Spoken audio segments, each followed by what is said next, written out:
if not because of the high level of propaganda and lies being peddled, and it's very important that we keep our millions of supporters on the same page with us. And to start from the Supreme Court, it's very clear to state this categorically clear, very clear, that there is, and I repeat, there is no judgment from the Supreme Court that has affected the issue of the speakership of the Rivers State House of Assembly, ably led by Okejumbo. There is no case or judgment that have been lost by Governor Fubara at the Supreme Court. No case. And I want to repeat that very clear because of this misinformation, that there is no judgment from the Supreme Court that was lost by Governor Sim Fubara. There is no judgment that was lost by the Speaker of Rivers State House of Assembly, Okejumbo. There is no judgment anywhere from the Supreme Court that have touched on the issue of speakership of the Rivers State House of Assembly. And I repeat that again for those who didn't hear me clear.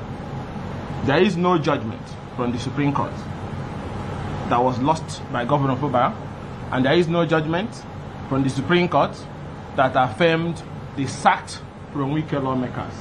And there is also no judgment that has affected the legitimacy of the speakership of Okejumbo. So in view of that, I want to read an extract from what was filed at the Supreme Court, for which the Supreme Court gave a statutory ruling this afternoon.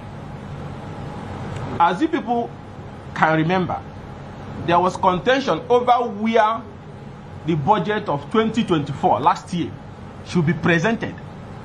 That matter went to Supreme Court. But during the pendency of that matter, 2024 expired. The budget of 2024 fully passed, fully spent, and fully executed by the government of led by Governor Fubara. So the question you ask yourself, if 2024 have passed, if the budget of 2024 was passed, if the budget of 2024 was executed, why should we be in Supreme Court fighting over where we should present, or whether we should present or represent a 2024 budget? It's like going to court to say where 1982 budget should be presented. Presented for who? The money has been spent, it has been executed. So even if you say you want to present it to who? But it's about income and expenditure. The income are people going to repay new taxes there? So because that budget has been well spent and well executed, and the massive project is all over there in Rivers, the Trans-Calabari Highway, and numerous projects, now there was no need to continue that case at the Supreme Court. So what the lawyers to Governor of Rivers State did was to withdraw the appeal, because there's nothing we're appealing against. 2024 is gone.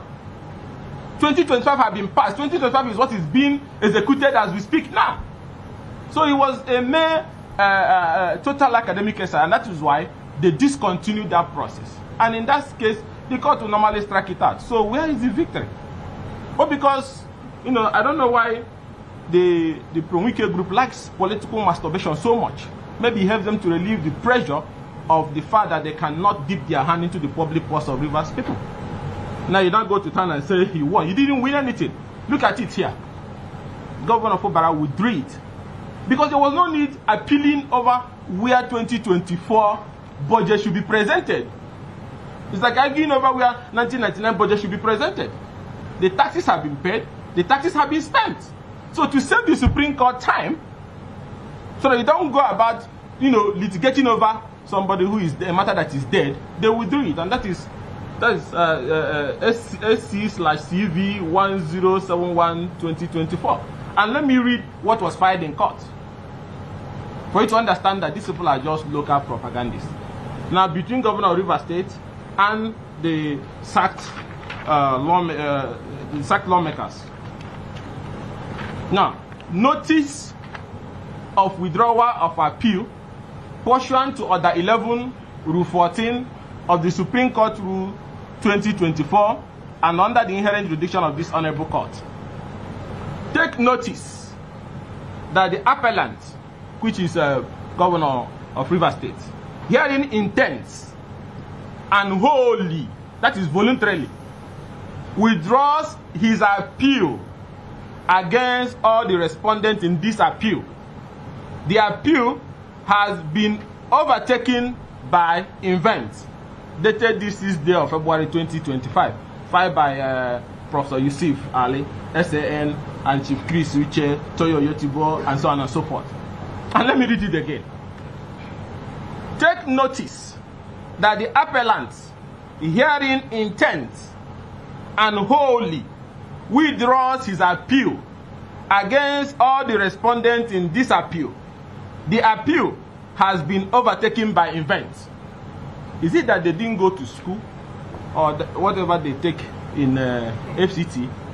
Look at it. The appeal has been overtaken by events. And what is this event? The appeal is on 2024 budget where it should be presented. 2024 have expired. Revenue collected, revenue spent.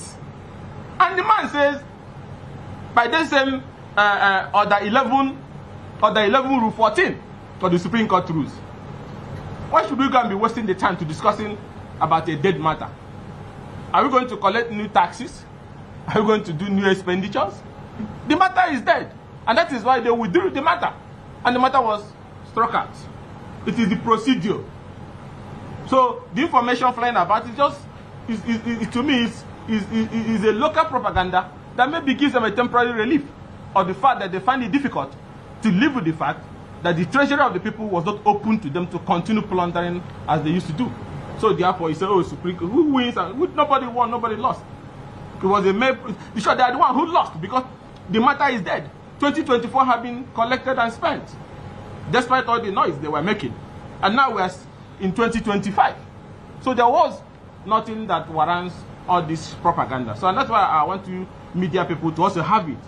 It was a voluntary withdrawal because it had been overtaken, and the reason was spelled out here because the appeal had been overtaken by event, and the events that 2024 have expired.